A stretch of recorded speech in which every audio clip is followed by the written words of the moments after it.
There's another change I want to do as well, and the other change is to do with the accuracy of the Arduino. So I'll just bring this over here. So this site is called, well, the URL is provideyourown.com, and I'm looking at this certain article here, and it's very helpful, and it says how to get accurate readings.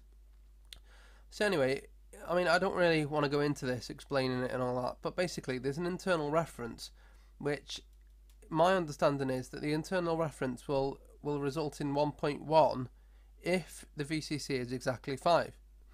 And then because of that, because you know the difference, you can scale it up or down. Anyway, like I said, I'm not going to go into it too much, but if I just copy this code and paste it down here, we have this thing now, this function read VCC, and then depending on the chip it calculates it. I could actually delete a lot of this and just have the one I need, but I won't. I'll leave it in just in case any of you do have different Arduinos. So anyway, it explains briefly how it works, but I want to do something here. I want to put a serial.println in it, and I want to print the result. So string result, and then over here we of course need, I don't know, let's see, VCC. Okay, Control T, Control S that. So I've done that thing there. So this is going to return what it thinks is the VCC, and of course I need to actually call this somewhere. I don't want to go too mad with this thing, and I'm not interested in polling it every second. For maximum accuracy, I suppose you would, but I'm not going to, because I just think it's unnecessary. So I'm going to call it once in the setup. So we'll do that, and now let's have a quick look.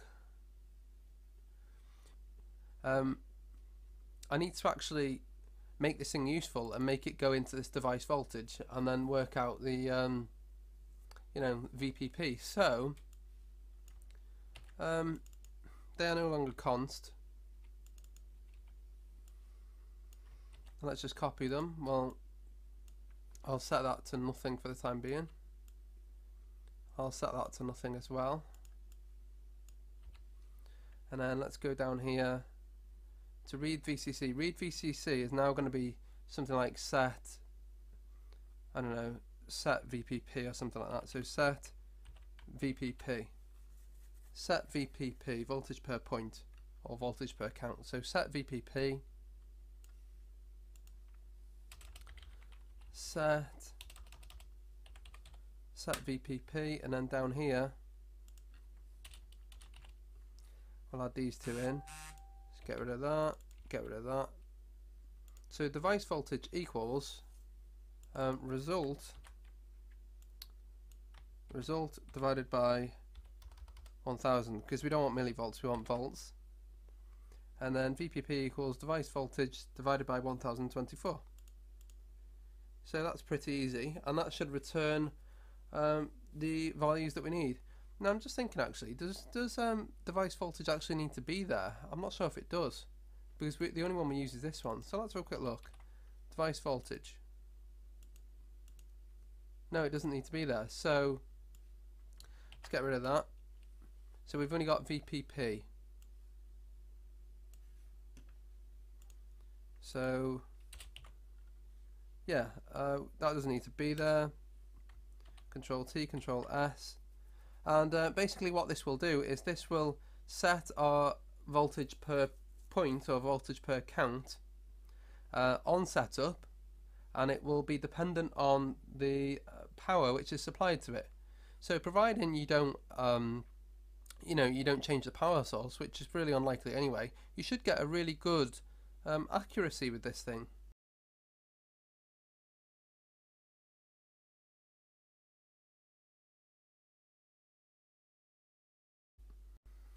Oh, also, this thing caught me out last time, but I've just remembered to add it in.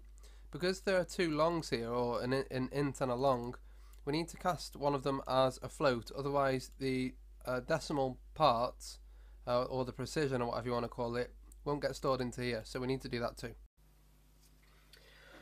Right, okay, so let's see what it comes up with now. So I'll just go to the serial console and see. And what does the serial console say? 4.54. And what is it on here?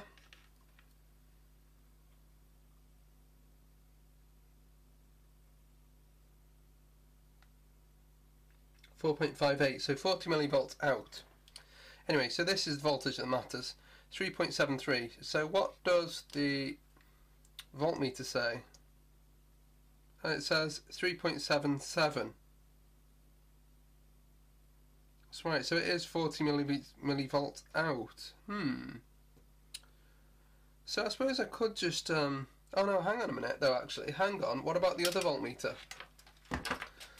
What does the other voltmeter say? Because these voltmeters, you know, can easily be a few millivolts out. And also the leads, these are cheap leads, so let's see what this one says. This one says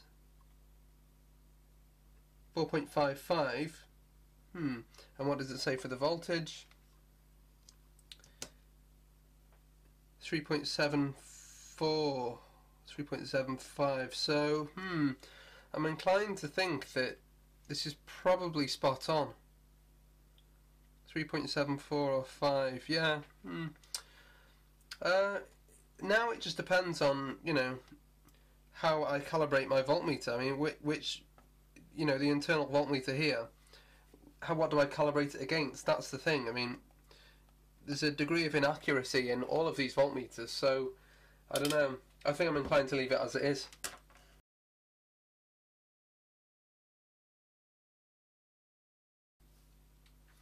Just out of curiosity, I wonder what it would be like at this stage. Let's try it again here. So it says 3.1, 3.08, yeah, it's spot on. 3.07, 3.06, 3.05, 4, 3, I'm just reading out the voltmeter here, 2, 1, yeah, that's perfect. That's more or less perfect. So, it's done. It's finally done. So, what do I need to do next?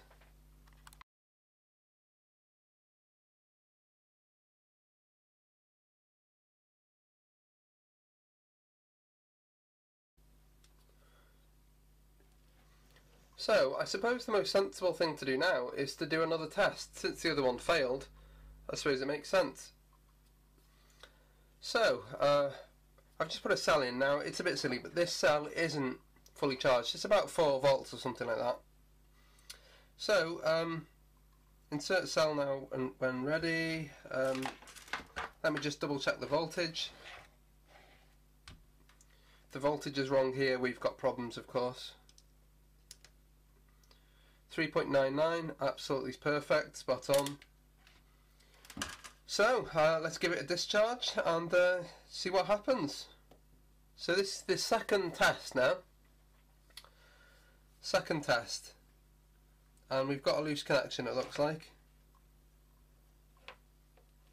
Yeah, there we go, we had a loose connection there. Now that's a pain. But, you know, what can you do? Until this thing's soldered up, then there's not a great deal I can do. So, right, let me just double check this again. So now it's draining. Let's see, you know, how it's looking now. See if the voltage drop is the same on the voltmeter. So the voltmeter's saying 3.80. Yeah, and the Arduino's saying the same, 3.79. Yeah, it's good. So that's good. I'll let that thing drain completely now. And we'll see if there are any bugs or errors or anything like that. And then, I suppose I'll create the schematic and all that stuff and go from there. And then I suppose I'll leave it up to you to decide. I mean, are there any enhancements or whatever that you'd like me to do? Or do you think I should go straight on to, I don't know, matrix board or even PCB? What do you think? Okay, so the test is complete, and with this particular cell, even though it wasn't actually 4.2 volts to start with, in other words it wasn't fully charged, it says here average 1.6 amps or 1.7 amps, 53 minutes, and therefore 1484 milliamp hour, which I believe that's about right.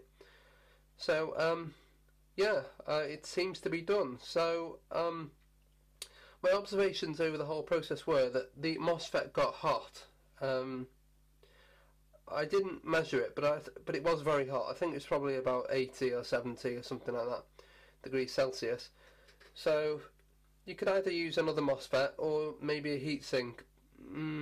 Something needs to be done, I think, because I haven't got another heatsink, probably another MOSFET. But usually, if you're manufacturing this thing, you probably use a heatsink because an extruded piece of aluminium is probably cheaper. So yeah, there you go. I'll need to do that. But I mean, as far as what's next is concerned, you tell me. I mean, to start with, are there any enhancements which you think need to be done, or any other ideas? If there are no more ideas or enhancements, or suggestions or anything like that that I think are appropriate, then I'll probably start wiring it up, making the schematic, probably designing the PCB, and maybe even designing the case. So yeah, thanks for watching, and let me know if you have any ideas. Bye!